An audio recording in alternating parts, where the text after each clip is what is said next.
నమస్కారం, మీరు చూస్తున్నారు HN9. తిరుపతి జిల్లా వాకాడు మండలం మూలపడవ గ్రామ పంచాయతీ పట్రంగం గ్రామంలోని పురాతన శ్రీ కామాక్షి సమేత శ్రీ పాండురంగేశ్వర స్వామి ఆలయంలో శుక్రవారం మహాశివరాత్రి ఉత్సవాలకు సర్వం సిద్ధం చేసినట్లు వాకాడు మాజీ మండల పరిషత్ అధ్యక్షులు దువ్వూరు మధుసూదన్ రెడ్డి తెలిపారు. గురువారం ఆయన మీడియాతో మాట్లాడుతూ 40 ఏళ్లుగా పాండురంగేశ్వర స్వామి సేవలో తరిస్తున్నామన్నారు. ప్రతి ఏటా మహాశివరాత్రి సందర్భంగా జరిగే ఉత్సవాలకు ఆంధ్రప్రదేశ్, తమిళనాడు రాష్ట్రాల నుంచి వేలాది మంది భక్తులు హాజరవుతారన్నారు. ఉత్సవాల సమయంలో ఇక్కడికి వచ్చే భక్తులకు ఎలాంటి ఇబ్బందులు లేకుండా సౌకర్యం కల్పిస్తున్నట్లు మధురెడ్డి వివరించారు. ఈ సమావేశంలో ఆలయ చైర్మన్ దువ్వూరు వాసుదేవరెడ్డి, ఆలయ ప్రధాన అర్చకులు రాజేస్వామి, ఆలయ కమిటీ సభ్యులు చిన్నబ్బాయి తదితరులు పాల్గొన్నారు. మహాహరిహోం. నాది వచ్చేసి రాజమండ్రి ఊరు. నేను ఇక్కడ పాండురంగ క్షేత్రంలో చేస్తున్నాను. ఈ యొక్క గ్రామం వచ్చేసి వాకాడ మండలం, తిరుపతి జిల్లా. పాండురంగం క్షేత్రం ఒకటి పాండురంగేశ్వర స్వామి, రామలింగేశ్వర స్వామి నిర్మించిన, రాముడి వారు నిర్మించిన దేవస్థానం టెంపుల్ ఇది. ఇక్కడ ప్రతి సంవత్సరం కూడా కొన్ని వేల మంది భక్తులు వచ్చి స్వామిని కానీ అయ్యవారిని కానీ అన్ని దర్శించుకుంటారు. ఇక్కడ వచ్చిన భక్తులందరూ కూడా స్వామిని స్పర్శించుకుంటూ ఉంటారు. మూలపడవ చేయింది పంచాయతీ. ఇక్కడ నా పేరు వచ్చేసి రాజేస్వామి. నేను ఇక్కడ నిత్యం కైంకర్యం స్వామికి అన్ని కూడా చేస్తూ ఉంటాను. పొద్దున్నుంచి మధ్యాహ్నం దాకా ఈ మొత్తం కంటిన్యూగా ప్రతిరోజు కొన్ని వేల మంది భక్తులు వస్తూ ఉంటారు. ఇక్కడ దర్శనం చేసుకుంటుంటారు. నమ్మకం కూడా భక్తులకు కూడా చాలా విశిష్టమైన మంది ప్రతి సంవత్సరానికి ఒకసారి కూడా ప్రతిరోజు శివరాత్రి కళ్యాణం కూడా జరుగుతుంటుంది. నిత్య కళ్యాణం కూడా. ఎవరైతే భక్తులు చేయించుకుంటారో వాళ్ళకి పెళ్లిళ్ళు కానీ, వివాహాలు కానీ, సమస్యలు కానీ ఏమి ఉండవు కూడా. ఇక్కడ చాలా మంచిది కూడా. రుద్రాభిషేకాలు కానీ, మాన్యాస రుద్రాభిషేకాలు కానీ, మృత్యుంజయ వామం కానీ, గణపతి వామం కానీ, సరస్వతి వామం కూడా చేస్తారు ఇక్కడ. చాలా మంచిది కూడా. మంచి పురాతనమైన దేవస్థానం ఇది అనుకోవచ్చు మనం. చాలా మంచి దేవస్థానం ఇది. దేవుళ్ళు ప్రతిష్ఠ చేసిన శివలింగాలు వాళ్ళు స్వయంగా చేతులతో చేసిన అభిషేకం శివలింగాలు ఇవి. ఎవరైతే 50 మంది భక్తులు వచ్చి స్వామి దర్శించుకుంటారో స్వామి కృప ఉపాధి కావాల్సిన కోరుతున్నాం. ప్రజలందరికీ శివరాత్రి శుభాకాంక్షలు. ఆ ఈశ్వరుడు ఏం కక్ష పెట్టుకున్నాడో, అనుగ్రహం పెట్టుకున్నాడో కానీ సుమారు 40 ఏళ్ళ నుండి విడదీయరాని బంధం ఆ పాండురంగం ఈశ్వరుడితో నాకు ఏ పదవి లేకపోయినా, ఏమి సంబంధం లేకపోయినా నా సేవ చేయించుకుంటూనే ఉన్నాడు. అదేవిధంగా ప్రతి సంవత్సరం ఆర్భాటాలు ఇవ్వకుండా చేసే కార్యక్రమం తప్పకుండా మామూలుగా జరిగిపోవాలని ఆ భగవంతుని కోరుకుంటున్నా. ఆ విధంగా నేను నెరవేరుస్తున్నామని భావిస్తున్నా. దీనికి అందరి సహకారం, భక్తులందరి సహకారం, ప్రాంతీయ సభ్యులందరికీ సహకారం, అదేవిధంగా పాలక మండలి, ఈవో వారందరి సహకారం.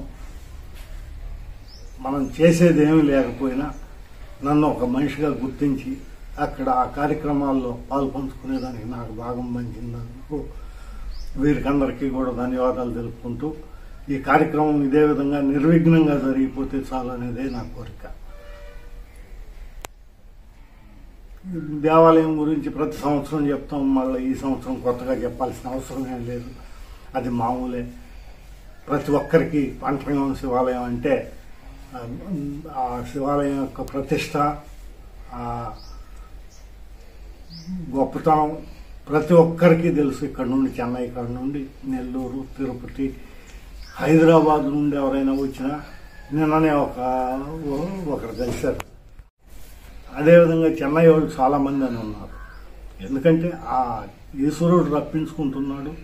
దాన్ని శిథిలం కాకుండా కాపాడాల్సిన బాధ్యత ఉందని ఆ శ్రద్ధ తీసుకుంటున్నా. ఎంతకాలం నా దగ్గర ఇంకా సేవ చేయించుకుంటాడు, ఇంకో కొద్ది కాలమైనా మనం ఉన్న వరకైనా చేయాలని నాకు కోరిక. దినం సందర్భంగా ఈ పురాతన ప్రశస్తమైన పాండురంగం దేవస్థానానికి రావడానికి మన వాకాడు ఆర్టీసీ డిపో వారు నాయుడుపేట నుండి, కోట నుండి ప్రత్యేకంగా బస్సులు ఏర్పాటు చేస్తున్నారు. వారికి నా ధన్యవాదాలు. అదేవిధంగా పోలీసు వారు వారి శాఖకు సంబంధించిన పూర్తి సహకారం అందిస్తున్నారు. అదేవిధంగా విద్యుత్ రాత్రే ఎక్కువ ఘనంగా జరుగుతుంది కాబట్టి ఆ రాత్రికి విద్యుత్ శాఖ అధికారులు కూడా మాకెంతో సహకరిస్తున్నారు. అందువలన వారికి అందరికీ నా ప్రత్యేక ధన్యవాదాలు తెలుపుకుంటున్నా. కొన్ని కార్యక్రమాలు చేయలేకపోతున్నాం అంటే రహదారి ప్రతి ఒక్కరూ హైవే పక్కన గొప్ప గొప్ప రహదారుల్లో అటు పోయినాము, దేవుడిని దర్శించుకున్నాము, దండం పెట్టుకున్నాము, వచ్చినామనే ఆలోచనలో ఉన్నారు. కాబట్టి మాకు కొంచెం రహదారి కొంచెం చేయాలన్నా చేయలేకపోయాం. ఆర్ఎన్బి వాళ్ళు కానీ పిఆర్ వాళ్ళు కానీ కావచ్చు, ఏ కొరతైనా దానిలో మాత్రం చింతిస్తున్నాం. మామూలుగా చేసే కార్యక్రమం అయినా చేయగలమా అనేది, అది మేము సొంతంగానైనా ఏమన్నా చేద్దామని ఈ ఒక్క రోజులో ఏం చేయగలమో చేయగలిగిన వరకు దాన్ని కూడా పూర్తిగా చేయాలని ఈరోజు జేసీబీ రమ్మనున్నా దాన్ని ఏదన్నా చేయాలని చేయగలిగిన వరకు తప్పకుండా చేస్తాం. భక్తులు ఈ సౌకర్యాలను వినియోగించుకోవాల్సింది. అదేవిధంగా అక్కడ అడవి కాబట్టి అన్నానికి ఇబ్బంది పడకూడదని మాకు దోసిన ప్రసాదం, అన్న ప్రసాదమే. నిజంగా కూడా భోజనాలు పెట్టడం లేదు. మేము సాంబార్ అన్నం, పెరుగన్నం అవి 2 మాత్రమే తయారు చేసి భక్తులకు ఇబ్బంది కలగకుండా ఏర్పాటు చేయడం జరిగింది. వీటిని అందరూ సద్వినియోగం చేసుకుని ఆ శివుని అనుగ్రహానికి పాత్రలు కావాలని అందరినీ కోరుకుంటున్నాను. మరిన్ని అప్డేట్స్ కోసం మన HN9 టీవీ ఛానల్ని సబ్స్క్రైబ్ చేసుకోండి.